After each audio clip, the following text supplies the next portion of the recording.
Hello, everyone, and welcome to the Sustainable Finance Podcast, brought to you by Ceres. I'm Paul Ellis, your host for these programs about developments in this fast-growing industry. My guest today on the Sustainable Finance Podcast is a venture consultant at Blue Ivy Ventures with a degree in advanced management from the Yale School of Management. Preeti Adhikary is also the founder of the Great Nepali Diaspora, a rapidly growing community of Nepali natives living and working in the United States. The Great Nepali Diaspora is Preeti's personal mission to make sure that all of these Nepali natives share ideas, pool resources, and lift each other up. But before we start, I want to say a few words about our sponsor. I'm thrilled to talk about the important work that Ceres is doing. Ceres is a nonprofit organization working with the most influential capital market leaders to solve the world's greatest sustainability challenges. Through their powerful networks and global collaborations of investors, companies, and nonprofits, Ceres drives action and inspires equitable, market-based, and policy solutions throughout the economy. To learn more, go to ceres.org/podcast. That's CERES.org/podcast. At Ceres, sustainability is the bottom line. Hello, Preeti, and welcome to the Sustainable Finance Podcast. Thank you, Paul. Really excited to be here. Yes, I'm very excited about our conversation today, and we're going to start with just a little bit of background, if you will give us, about Blue Ivy Ventures. Sure. So Blue Ivy is part of Alumni Ventures, which is one of the most active VC firms. I think as per PitchBook, it's it's number 3 on the list. So they've done, they have over 1,000 portfolio companies, and they usually invest with top tier investors and so on. Within Alumni Ventures, there are a lot of these funds associated with universities. So Blue Ivy is associated with Yale, and that's how I sort of learned about them and got to be involved. Well, that sounds like a full-time job itself, Preeti. So why did you also decide to start the Great Nepali Diaspora? Sure. So the diaspora, I think, when I came to the US as a student and later as a working professional, I really felt this void, right? This void that people from the diaspora, and you can, replace Nepali with any other community or country in the world, right? We have our own struggles. We come, we, study, we work, we make it somehow. Like immigrant communities in general, we're really great at connecting with, people from our roots on a social basis, but not so much on a professional basis, right? There is definitely a missed opportunity in terms of collaboration and connection and a lot of things that could happen for good, right? Or for, when disasters happen in our home countries. So I felt like, there needed to be a common platform for people to be on. And that's how I got started. Okay. Now, how are you bringing your 15 years of experience in startups, venture capital, to the Great Nepali Diaspora mission? Sure.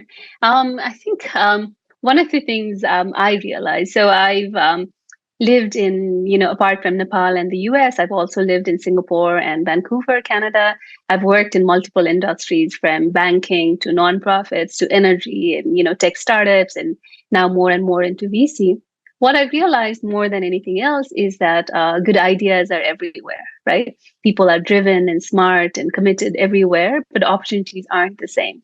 The opportunities I can have, in New York City, of having somebody to support my ideas, or even at least hear my ideas, are so different for people in developing countries. So for me, I think the realization was that, I'm one of the lucky ones, right? And the best thing I could do with my global experience and my network would be to connect people to these opportunities. So that's where, a lot of ideas within the diaspora is coming from in terms of that need that I want to fill. But also, I'm building it in public. So I'm sort of taking feedback and response from the community in terms of where they see the need, and it's evolving in front of everybody, and I love that idea. That's terrific. Now, I saw a post that you made over the weekend about being a founder and how complex you are beginning to understand a job that is across any kind of founding of any kind of organization. Tell us just a little bit about that before we move on to your audacious goal. Sure, sure.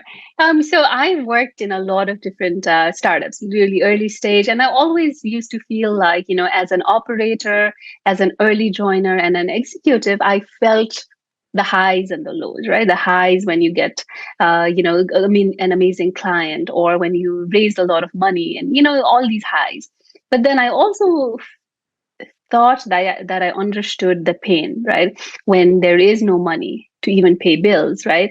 Or when there's a lot of stress around, clients trying to churn or things like that. I felt like I was close enough to, feel all of that. But when I recently, obviously started the diaspora, while it's a community, it is a startup. It is a lot of work, just especially at the early stage, just trying to,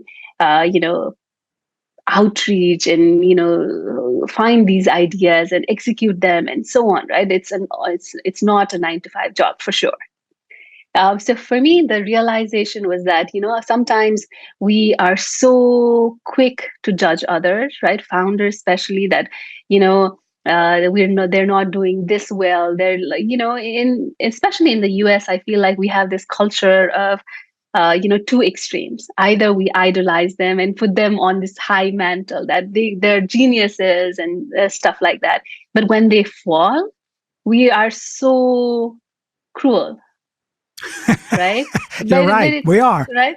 We are, right? And it's and I've done it. All of us are, right? We're so quick to judge. But now more and more I'm realizing that it's not easy, right? It's even if there is no sort of blueprint to do it well, right? You have to figure a lot of things out and so on. So for me, like, there is a lot of empathy I have for founders, and that's also one of the reasons I really want to help them, because it is not an easy journey for sure.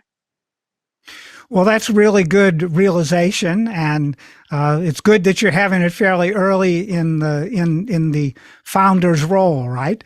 But Right. you also have some big audacious goals for the diaspora. Tell us what those are, and well, let's take it from there. Sure. So overall, I think if I were to make it even bigger than the diaspora, I think it is to reframe the narrative, right? Reframe the narrative around immigrants, in terms of, the stories we always hear, right? That somebody came to the US with $20 in their pocket, struggled, and, made it, and so on, which is amazing, which are, stories of resilience and hardship and struggle and so on. But what we forget is where they reach in the future, right?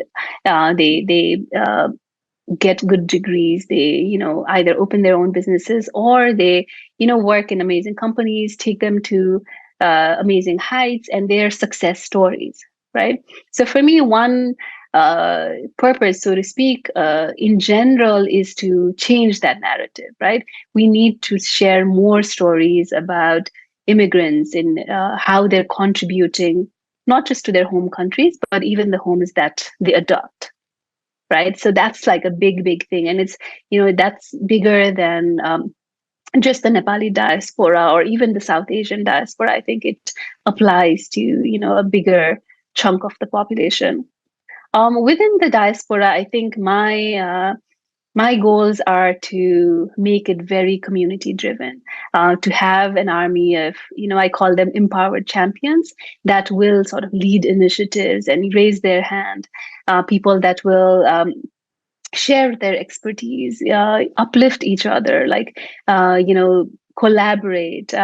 So for me, what I'm hoping is the diaspora becomes this catalyst in a way, that it's just the foundation. And I'm excited to see what kind of things will spin off from this. I think that's the most exciting thing for me. Okay, now there must be a time frame in which you plan to achieve this goal. Do you have a focus on that yet? A little bit. So actually, the diaspora, it just started about 2 months ago, right? And within 2 months, we have over 500 members and thousands of followers and supporters. We've done. Congratulations. Thank you. I mean, for me, the response, it's almost like finding that product market fit, right? That startups are always looking for. It's almost like, in a strange way, that's what it feels like, right? Um, so the response has been amazing. We've done events in New York, Boston, DC, San Francisco, Chicago, Vancouver. We're hosting events in, Singapore and Dubai. We've done amazing webinars in terms of immigration to tax planning to financial advice and, all kinds of things, right?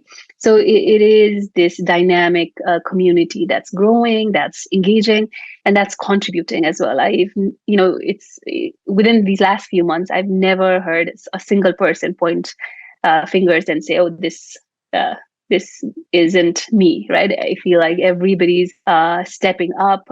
So that's been great. Well, that's really fantastic. So, not only can the members of the diaspora connect with their roots and contribute to each other's lives, they also can bring, it sounds like, professional advice to the communities in ways that are very supportive of the other members.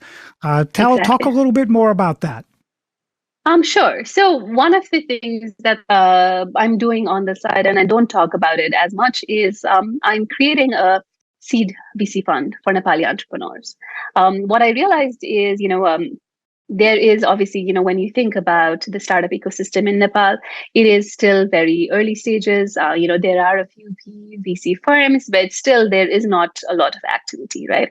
And what I want to happen is just like we see the ecosystems now in China and India and Pakistan and Bangladesh, where these amazing investors like Sequoia and so on are investing. There is a lot of activity happening in those ecosystems. That's what I want to happen, right? So that's happening on the side. What I didn't realize was that some a sub segment of the diaspora would be potential investors in the fund.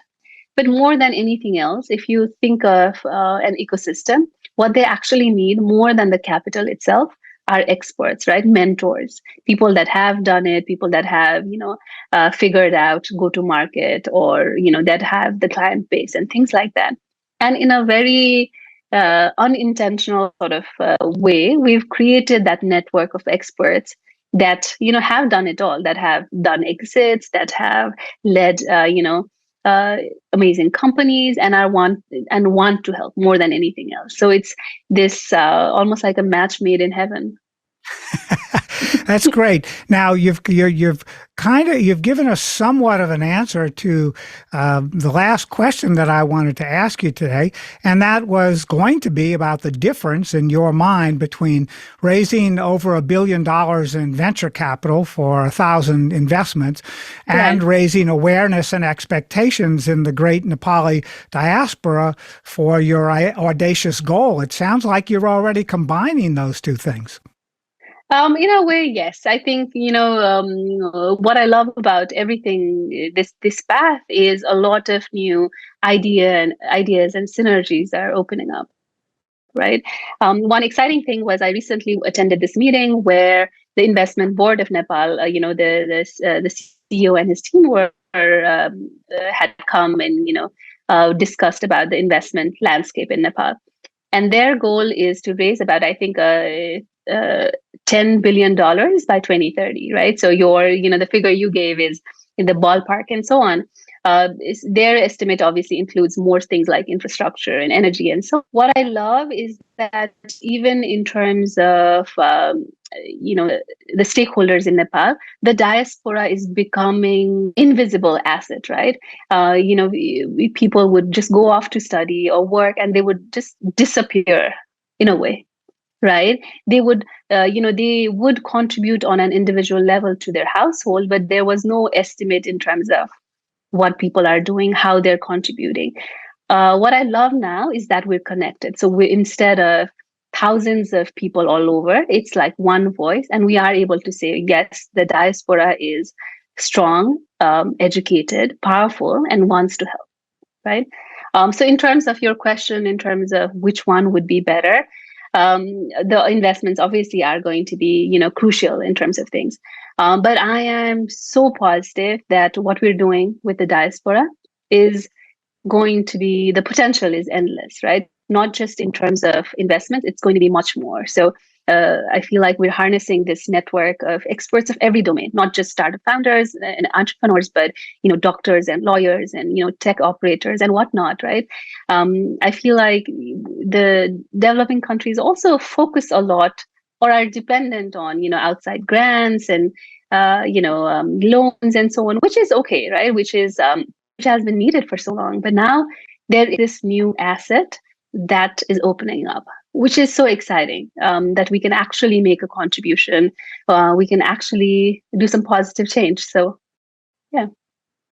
That's wonderful. Well, I am a huge supporter of that. Of course, all the data about funding the UN SDGs Right. funding gap and how important that is to capital deployment all over the world. So good luck and keep building. And I'm still going to hold you to an invitation to one of your gatherings so that I can meet more people from Paul. Nepal. So of course, Paul, I would love that. And thank you so much for your support from day one. You've been so vocal about your support. I really, really appreciate it.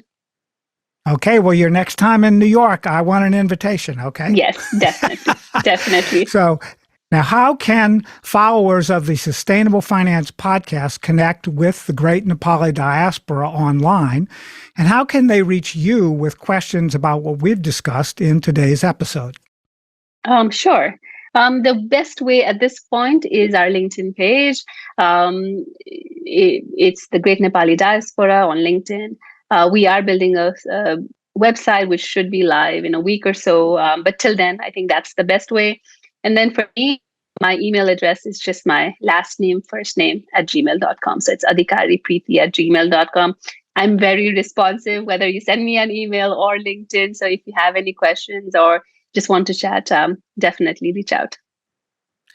Terrific. Well, thank you very much again, Preeti Adhikary, venture consultant with Blue Ivy Ventures and the founder of the Great Nepali Diaspora, and to our sponsor, the Ceres Accelerator for Sustainable Capital Markets. The Ceres Accelerator is a center of excellence within Ceres that aims to transform the practices and policies that govern capital markets to reduce the worst financial impacts of the climate crisis. For more information, go to ceres.org/accelerator. That's CERES.org/accelerator. And to our listeners, join us again next week for another episode. I'm Paul Ellis, and this is the Sustainable Finance Podcast.